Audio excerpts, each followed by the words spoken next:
You know this person. Warm, approachable, always the first to congratulate someone, the first to offer help, the first to laugh at the tension in a meeting and make everyone feel comfortable again. People like this person immediately. Leadership speaks highly of them. New employees gravitate toward them because they seem safe. You like them too. First, then something happened, something small and hard to name, and you started to wonder whether the warmth was real or whether it was the most sophisticated professional tool in the building. The most dangerous coworker you will ever encounter will not seem dangerous at all. My name is Zara. This is Zara versus the workplace, and today we are going to examine exactly how high warm, high manipulation operates in professional environments, what it looks like, how it functions, and how to protect yourself from it without becoming paranoid or cynical. Picture someone new to a team, smart, capable, still learning the landscape. In the first week, a colleague is immediately warm offers to show them around, explains the unwritten rules, makes introductions, shares context about who to know and who to avoid. It feels like generosity. It feels like luck finding a trusted guide so quickly in an unfamiliar environment. Months pass. This person shares things, frustrations about a project, concerns about a manager, an honest assessment of a colleague's work. Each time, the warm colleague listens carefully, responds with apparent understanding, and asks thoughtful follow-up questions. Then, in a meeting, something shifts. A comment gets made about this person's judgment, nothing direct, nothing attributable, just a reframing of something they once said privately. The warm colleague is across the table, still smiling. The person is left with a question they feel almost embarrassed to ask. Was I being befriended, or was I being studied? Here is the diagnosis. In some cases, those are the same thing. Warmth is the most credible cover for intelligence gathering that professional environments produce. They were the first people to make you feel welcome. They remembered details, asked the right questions, and made you feel genuinely understood. And then, slowly, something started to not add up. This video is about the professional pattern no one names, clearly high warmth, high manipulation, and how to protect yourself from it without becoming someone who can't trust anyone. There are 4 mechanisms that make high warm, high manipulation so consistently effective in workplace settings. Each one exploits a social instinct that is, in most contexts, completely reasonable. Mechanism 1. The trust acceleration trap. Human beings calibrate trust against social signals, warmth, eye contact, attentiveness, and expressed interest in the other person's experience. These signals evolve to identify genuine alliances. In most social contexts, they are reliable indicators. In professional environments, they can be manufactured. The mechanism is signal mirroring, producing the behavioral indicators of trustworthiness without the underlying relational intention. When someone is consistently warm, consistently attentive, consistently interested, the brain begins to assign trust, not because of accumulated evidence of reliability, but because the social signals are continuous. The feelings of safety that trust produces arrive before the evidence that would justify them. This is the trap. You feel safe because someone has learned to produce the feeling of safety. The feeling is real. The basis for it is not. Trust built on warmth alone is trust built on performance, not proof. Mechanism 2. The disclosure gradient. Once trust accelerates, disclosure follows. This is normal and healthy in relationships with genuine reciprocity. In relationships where warmth is strategic, it is the primary objective. The mechanism works through graduated reciprocity. The warm, strategic colleague shares something first, something personal, something that seems vulnerable. This creates a social obligation to share something in return. The disclosure is small initially, but each exchange raises the floor of what has been shared, and the implicit norm becomes that deeper questions deserve deeper answers. Over time, the person being studied has provided a detailed map of their insecurities, their ambitions, their frustrations, their assessments of other colleagues, and their private views on organizational decisions. None of it was extracted under pressure. All of it was given freely, in the context of what felt like genuine connection. The most effective way to extract information from someone is to make them feel heard first. Mechanism 3. The reputation architecture. What makes this pattern professionally consequential, rather than merely personally uncomfortable, is what happens to the information once gathered. The strategic warmth practitioner does not typically use disclosures in obvious ways. There is no direct betrayal, no clear moment of exposure. Instead, the information gets woven into the narrative. A private frustration becomes a casually mentioned concern in a leadership conversation. A disclosed ambition becomes context for why this person might not be a team player.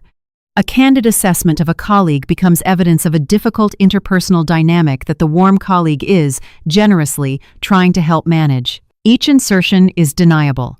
Each one slightly repositions the target in someone else's perception. The cumulative effect is a reputation that has been quietly, consistently, architecturally shaped by someone who presented themselves as an ally. The smile was the access. The access was the architecture. The architecture was always the point. Mechanism 4. The complaint absorption shield. When the target eventually recognizes the pattern and attempts to address it with a manager, with HR, with a trusted colleague, they encounter a structural problem. The person they are describing is universally liked. Leadership experiences them as warm, collaborative, and invested in the team's success. The documentation of what happened is largely a record of conversations, expressions of support, and friendly gestures. The complaint sounds, to anyone hearing it without the full context, like a paranoid interpretation of someone being kind. The warm colleague does not need to defend themselves. Their reputation defends them. And the person raising the concern, already subtly repositioned by the narrative architecture, is now the one who seems difficult. The most effective protection against accountability is being universally perceived as the person least likely to need it. Here is what happens if this goes unrecognized for long enough. The disclosures have accumulated. The narrative architecture is in place. The target's reputation in the specific rooms that matter has been subtly but consistently adjusted. And the target, having trusted someone for months or years, is now in the position of needing to explain a complex, largely invisible pattern to people who have experienced only the surface. The warm colleague, meanwhile, has positioned themselves as a stabilizing, collaborative presence who has, if anything, been trying to smooth over the interpersonal friction. There is no dramatic confrontation. There is no clear moment of accountability. There is just a slow realization that the professional landscape has changed in ways that are difficult to trace and almost impossible to reverse. By the time the full picture is visible, the cost has already been paid, in reputation, in opportunity, in years of misplaced trust extended to someone who treated it as inventory. The damage done by a strategic smile is almost never visible until long after it is done. Here is the lens that changes the operating position. The goal is not suspicion.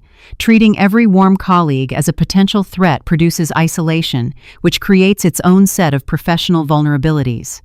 The goal is calibration, the ability to distinguish between warmth that is relational and warmth that is functional, between genuine interest and strategic interest performance. The distinction is not always visible immediately, but it becomes visible over time through one specific variable: consistency of behavior when there is nothing to gain. Genuine warmth is present when the audience disappears. Strategic warmth requires one. 3 moves. Precise. Executable in your current environment. Move 1. Observe behavior in low-stakes moments. The most revealing information about a colleague's actual character does not come from how they treat you when you are useful to them. It comes from how they treat people who have nothing to offer the new hire in a junior role, the support staff, the colleague in a different department with no political relevance. Strategic warmth concentrates. Genuine warmth is distributed. Watch where it goes when there is no audience.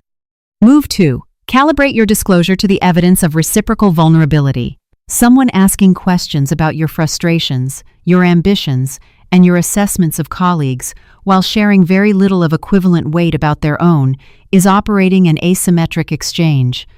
Match your disclosure level to what has been disclosed in return, not to how safe the conversation feels. Feeling safe and being safe are not always the same condition. Move 3. Track behavior over time, not impression in the moment. The clearest diagnostic tool for strategic warmth is the pattern across months, not the quality of a single interaction. Keep a brief, private record of moments where something felt misaligned, a comment that shouldn't have been known, an omission that mattered, a repositioning you couldn't quite trace. Patterns that are invisible in isolation become unmistakable when mapped across time. You are not becoming cynical. you are becoming accurate. You are not wrong to trust. Trust is not the failure here. Trusting without calibration is the gap, and no one taught you the difference between warmth as a relational state and warmth as a professional instrument. They just put you in environments where both exist and assumed you would eventually figure out how to tell them apart. Most people figure it out after the cost has already been paid. You are figuring it out now. The lesson is not too close.